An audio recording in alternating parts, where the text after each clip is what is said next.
नमस्कार, बड़ी खबरों में आपका स्वागत है। मैं हूं आपके साथ सुम्बुलीरम।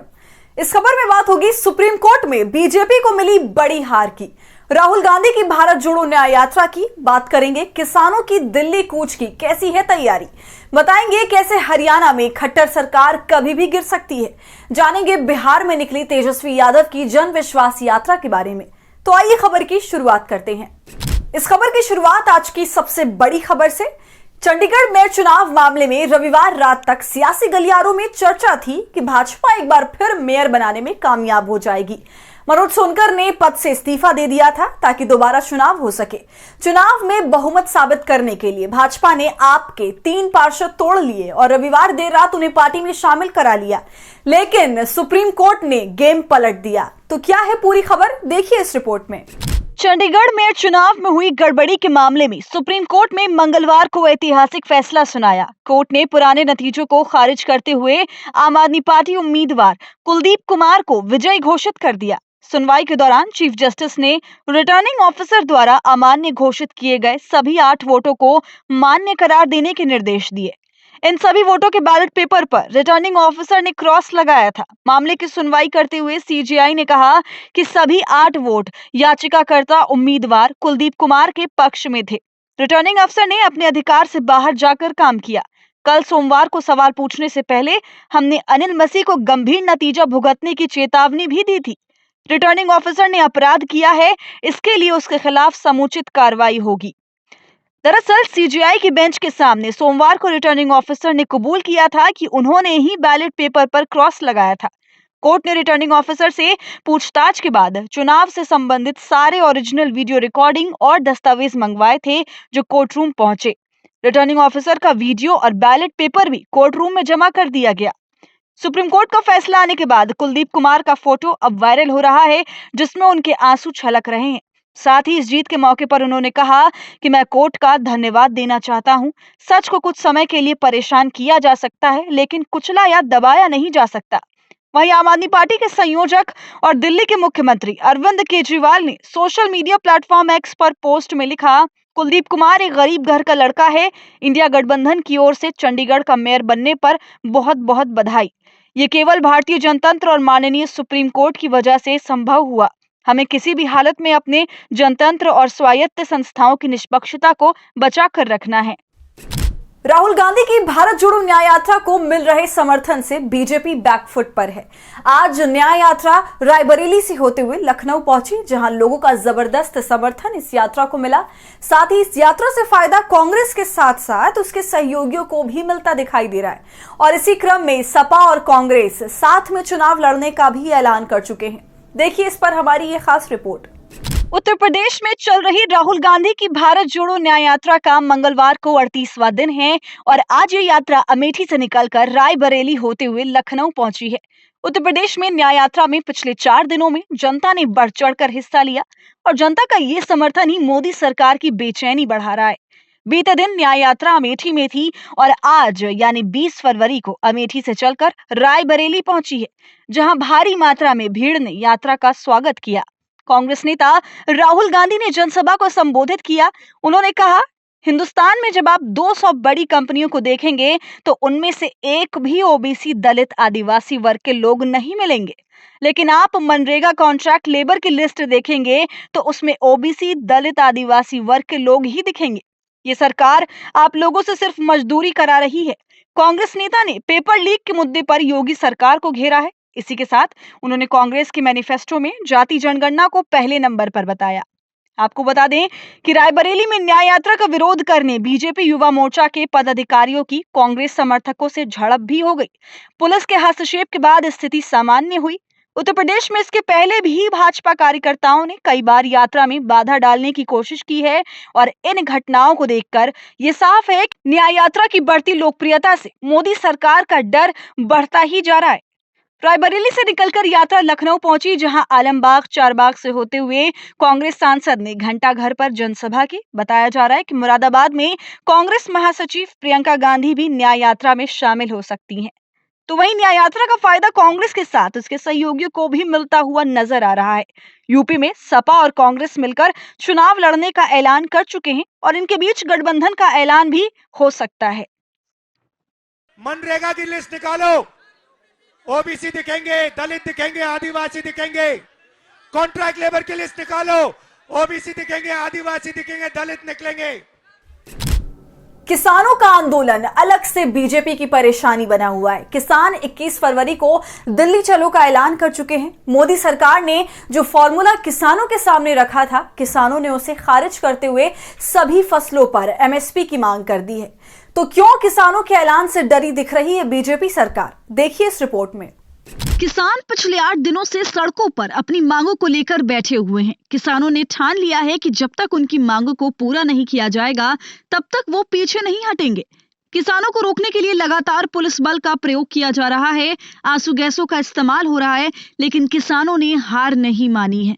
इसी कड़ी में शंभू बॉर्डर पर धरना दे रहे पंजाब के किसान बुधवार को दिल्ली रवाना होंगे, जिसके लिए किसान जेसीबी और हाइड्रोलिक क्रेन जैसी मशीनरी लेकर पहुंच रहे हैं। किसानों ने यह फैसला केंद्र के साथ हुई मीटिंग के बाद लिया। केंद्र ने कपास, मक्का, मसूर, अरहर और उड़द यानी 5 फसलों पर एमएसपी देने का प्रस्ताव दिया है। किसानों ने यह प्रस्ताव खारिज कर दिया। किसान नेता जगजीत सिंह डल्लेवाल ने कहा कि हमने एक्सपर्ट और किसानों से केंद्र के प्रस्ताव पर बात की। इसके बाद हम इस नतीजे पर पहुंचे कि प्रस्ताव हमारे हित में नहीं है। हमारी एमएसपी पर गारंटी कानून की मांग पूरी हो। एमएसपी देने के लिए 1.75 लाख करोड़ की जरूरत नहीं है। 5 फसलों में एमएसपी से देश भर के किसानों का समाधान नहीं हो सकता। ये पंजाब आधारित प्रस्ताव है। ये फसलें अभी भी लगभग एमएसपी या अधिक भाव में बिक रही हैं। मुद्दा यह है कि जो फसलें एमएसपी से नीचे बिक रही हैं, उन्हें एमएसपी पर खरीदा जाए। जिन 23 फसलों पर पहले से एमएसपी लागू है, किसान उन्हीं फसलों पर स्वामीनाथन कमीशन की रिपोर्ट के आधार पर एमएसपी कानून बनाने की प्रमुख मांग कर रहे हैं। किसान ये नहीं चाहते कि उनकी पूरी फसल सिर्फ सरकार खरीदे, बल्कि किसान खुले बाजार में भी अपनी फसलों को बेचने पर न्यूनतम कीमत को लेकर गारंटी चाहते हैं। किसानों का कहना है कि एमएसपी के नीचे उनकी फसल को सरकार, प्राइवेट कंपनियां या पब्लिक सेक्टर की एजेंसियां कोई भी नहीं खरीद पाए। और अब एक बार फिर किसानों ने फैसला लिया है कि वो दिल्ली आकर ही रहेंगे। सरकार जब तक किसानों की बात नहीं मानेगी, किसान पीछे हटने वाले नहीं हैं। किसानों ने साफ कर दिया है। अब देखना होगा कि सरकार किसानों को रोकने के लिए और क्या कुछ करती है। किसानों के आंदोलन का सबसे ज्यादा असर पंजाब और हरियाणा में नजर आ रहा है। हरियाणा में इसी साल के आखिर में विधानसभा के चुनाव होने हैं, लेकिन अब दावे ये किए जा रहे हैं कि हरियाणा सरकार कुछ ही घंटों में गिर सकती है और अगर अविश्वास प्रस्ताव पास हो गया तो राज्य में नए चुनाव की जरूरत पड़ जाएगी। तो कैसे राज्य की खट्टर सरकार आई संकट में, देखते हैं ये रिपोर्ट। लोकसभा चुनाव से पहले बीजेपी को हरियाणा में बड़ा झटका लगता हुआ दिखाई दे रहा है। एक तरफ खबर है कि जेजेपी और बीजेपी में सब कुछ ठीक नहीं चल रहा है, तो दूसरी तरफ हरियाणा विधानसभा में सीएम मनोहर लाल के खिलाफ अविश्वास प्रस्ताव भी आ गया है। हरियाणा विधानसभा में विपक्ष के नेता भूपेंद्र हुड्डा ने अविश्वास प्रस्ताव पेश किया है, जिसे विधानसभा स्पीकर ज्ञानचंद गुप्ता ने मंजूरी दे दी और 22 फरवरी को सदन में प्रस्ताव पर चर्चा की जाएगी। आपको बता दें कि हरियाणा में मुख्यमंत्री मनोहर लाल खट्टर 23 फरवरी को अपने दूसरे कार्यकाल का अंतिम बजट पेश करेंगे। ऐसे में ये अविश्वास प्रस्ताव सरकार को झटका दे सकता है, क्योंकि राज्य में निर्दलीय विधायक कांग्रेस के पाले में आते हुए दिखाई दे रहे हैं और दूसरी तरफ जेजेपी पहले से ही बीजेपी से नाराज चल रही है। ऐसे में सूत्रों से खबर आ रही है कि जेजेपी और निर्दलीय इस अविश्वास प्रस्ताव पर कांग्रेस का साथ दे सकती है। ये तो पहले से ही तय माना जा रहा है कि लोकसभा चुनाव में बीजेपी और जेजेपी के बीच गठबंधन टूट जाएगा। दोनों ही दल अलग अलग चुनाव लड़ने की तैयारी कर रहे हैं। ऐसे में जेजेपी अगर अविश्वास प्रस्ताव में सरकार के खिलाफ जाती है तो उसे सरकार के खिलाफ जनता के गुस्से का सामना नहीं करना पड़ेगा। वैसे भी किसान आंदोलन के चलते हरियाणा सरकार के खिलाफ ग्रामीण क्षेत्र में ज्यादा गुस्सा दिखाई दे रहा है और जेजेपी पर सरकार का साथ छोड़ने का दबाव है। 2019 के लोकसभा चुनाव में बिहार में आरजेडी को एक भी सीट पर जीत नहीं मिली थी। अब तेजस्वी यादव ने जन विश्वास यात्रा शुरू की है, तो वहीं बिहार में आगामी लोकसभा चुनाव को देखते हुए सियासी सरगर्मी भी तेज है और तेजस्वी के तेवर भी। अपनी जनसभाओं को संबोधित करते समय तेजस्वी विरोधी दल को आड़े हाथों ले रहे हैं। तो इस यात्रा से आरजेडी क्या साधने की कोशिश कर रही है, आइए जानते हैं इस रिपोर्ट में। लोकसभा चुनाव 2024 से पहले राजनीतिक यात्राओं का दौर चल रहा है। राहुल गांधी की भारत जोड़ो न्याय यात्रा, प्रशांत किशोर की जन सुराज पद यात्रा और अब तेजस्वी यादव की जन विश्वास यात्रा। कुछ रोज पहले ही राहुल की यात्रा बिहार पहुंची थी। इस यात्रा में तेजस्वी भी शामिल हुए थे।